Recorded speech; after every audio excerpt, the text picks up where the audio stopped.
It is Monday, March 9, 2026. Inside the quiet, heavily guarded walls of the Oval Office, a single stroke of the president's pen just rewrote the rules of American warfare and agriculture in one terrifying swoop. On the surface, this sweeping new executive mandate looks like a massive, controversial bailout for Bayer, the German pharmaceutical giant currently drowning in billions of dollars of lawsuits over its polarizing, cancer-linked weed killer. Public health advocates are already screaming from the rooftops, outraged that a toxic agricultural chemical just received an ironclad presidential shield. But they are entirely missing the real story. What the mainstream media completely overlooked in today's breathless press briefings is a highly volatile, deeply buried secret that connects the food on your dinner table to the most brutal, flesh-melting munitions in the United States military arsenal. We are talking about elemental white phosphorus, Willie Pete, a substance so fiercely reactive it spontaneously combusts the second it touches oxygen, burning hot enough to melt straight through solid steel and human bone. In a twist of supreme, horrifying irony, the foreign conglomerate that sells you aspirin to cure your headaches now holds an absolute, unshakable monopoly on the exact chemical our special forces rely on to wage covert war. The stakes are almost unimaginable.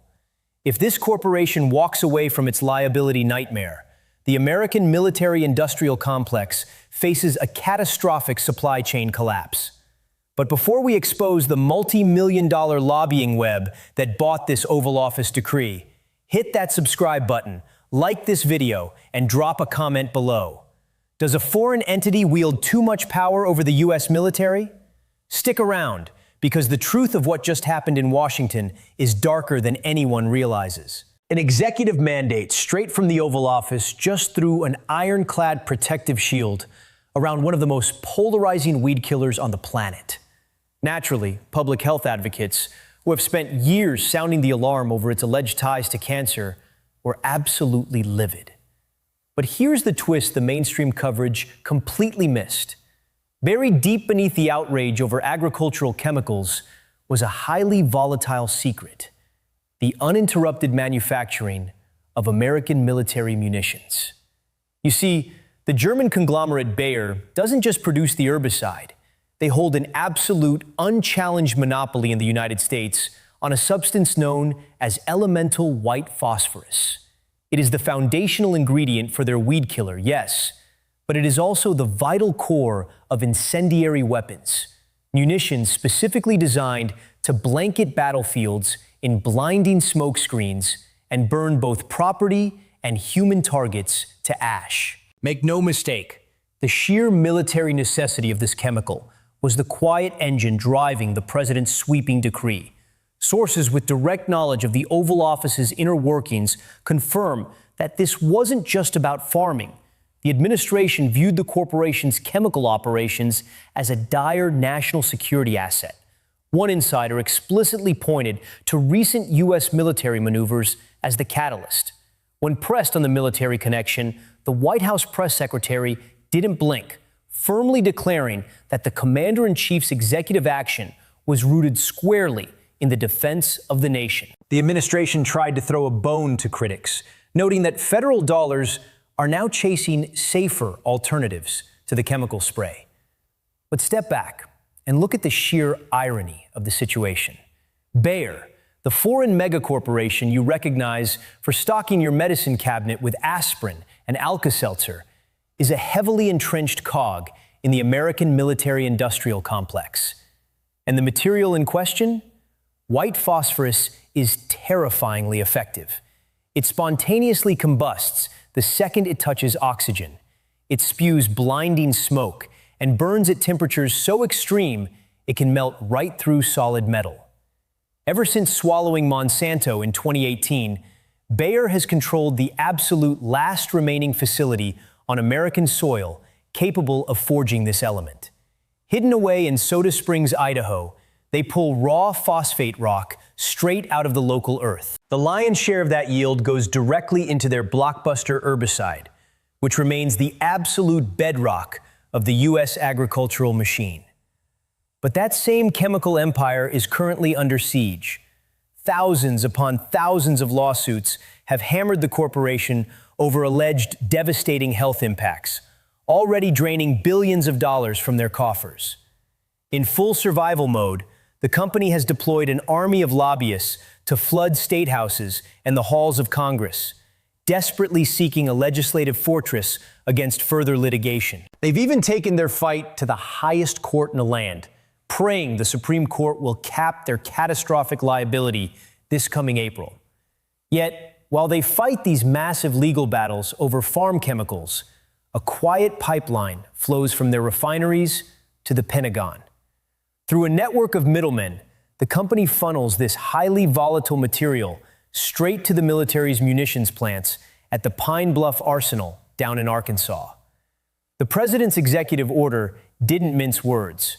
It declared elemental phosphorus absolutely vital to American military readiness and national defense, ordering sweeping measures to guarantee the supply never runs dry.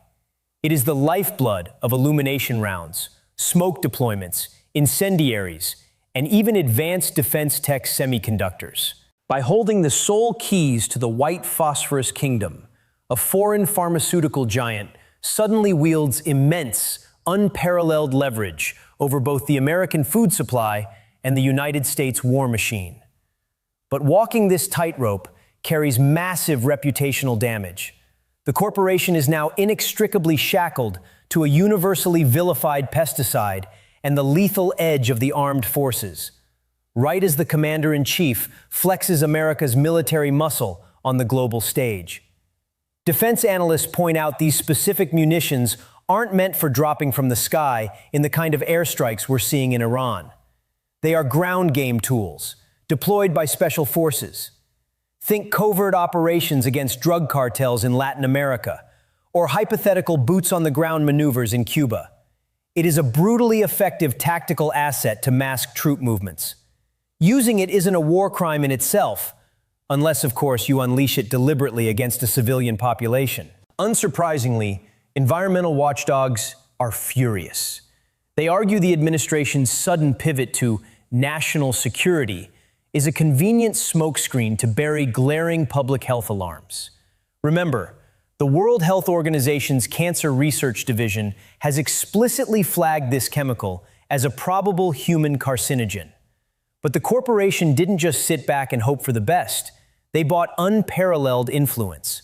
Throwing over $9 million at a small army of 53 registered lobbyists last year alone, they saturated Washington. And the people they hired? They aren't just Beltway insiders. They are deeply entrenched in the president's inner circle. We are talking about mega fundraisers who hauled in upwards of $50 million for the 2024 campaign. Individuals who share deep professional ties with the current White House Chief of Staff and the Attorney General. The level of access is staggering.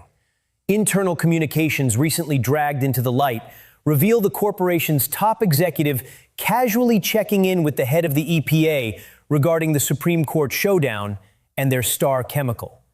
Activists are sounding the alarm, pointing to this as textbook corporate capture. Naturally, the corporate PR spin doctors brushed it off as standard regulatory transparency. And the White House press secretary fiercely rebuked any insinuation that special interests steered the president's pen, calling the accusations completely false. But the political fallout is undeniable. This decree sent shockwaves through the health-conscious wing of the president's own coalition, directly alienating voters who championed the administration's pledge to purge toxins from American food and environments. The backlash isn't just coming from public health advocates either. Conservative hardliners are breaking ranks. Taking to the House floor, one prominent Republican representative loudly condemned the corporate siege of the federal government by a German chemical behemoth. Let's return to the substance itself, the infamous Willie Pete. It is a tactical marvel for hiding forces, but an absolute nightmare for human flesh. The humanitarian cost is grotesque. It inflicts agonizing, bone-deep burns. And the sheer horror of this chemical is its notoriety. The wounds can spontaneously reignite the moment a medic removes the bandage and exposes the injury to the air. Just recently, the prior administration was forced to investigate reports that American-supplied white phosphorus was being utilized illegally in overseas conflicts. So here is the brutal strategic calculus inside the administration. If this embattled corporation isn't handed an ironclad legal shield, executives have openly threatened to shutter their Weedkiller division entirely to stop the hemorrhage of lawsuit payouts. If they walk away, America instantly loses its only homegrown source for a critical agricultural staple and its sole domestic forge for a devastating military asset. Supply chain experts are horrified. The entire defense apparatus relies on one single point of failure in the mountains of Idaho. It's a glaring lack of redundancy for something so essential. And miraculously, the dominoes have all fallen perfectly in the company's favor in recent weeks. A shiny new federal permit to mine more phosphate, a monumental legal endorsement from the administration at the Supreme Court, a massive $7.25 billion class action settlement proposal to finally cap their bleeding. And the very next day, the ultimate prize, an executive order from the commander-in-chief himself, guaranteeing the uninterrupted flow of their operations. It has been a historic winning streak for the foreign giant. Yet tellingly, when the administration officially threw its legal weight behind the corporation in front of the Supreme Court last week, their brief made zero mention of bombs or bullets. They claimed it was strictly about protecting your food. Would you like me to refine any specific paragraphs to add more dramatic pauses or adjust the pacing for a teleprompter read? The sheer magnitude of what just unfolded in Washington cannot be overstated. A foreign chemical behemoth has successfully leveraged the absolute vulnerability of the American military-industrial complex to secure an unprecedented legal fortress. By cornering the market on white phosphorus at a single isolated facility in the mountains of Idaho, Bayer didn't just monopolize a commercial weed killer, they effectively took the United States defense apparatus hostage. The strategic reality is chilling. The greatest military power on Earth is relying on one single point of failure. If that plant shuts down, the U.S. agricultural backbone fractures, and our special forces immediately lose their most vital tactical smokescreen and incendiary asset. Looking ahead, we are staring down a deeply volatile political landscape with multiple explosive outcomes. If the Supreme Court upholds this presidential protection this April, we could enter a terrifying new era of corporate immunity, where national security is routinely weaponized to shield toxic consumer products from civilian lawsuits. Alternatively, if bipartisan public backlash forces a reversal, Bayer could execute its threat to abandon the market entirely, triggering a devastating immediate crisis for the Pentagon and American farmers alike.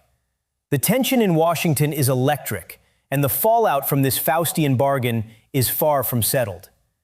The administration claims they are strictly protecting the nation's food security, but the quiet, heavily guarded pipeline of white phosphorus flowing to the Pine Bluff Arsenal tells a much darker story of corporate capture and military desperation. What do you think will happen next?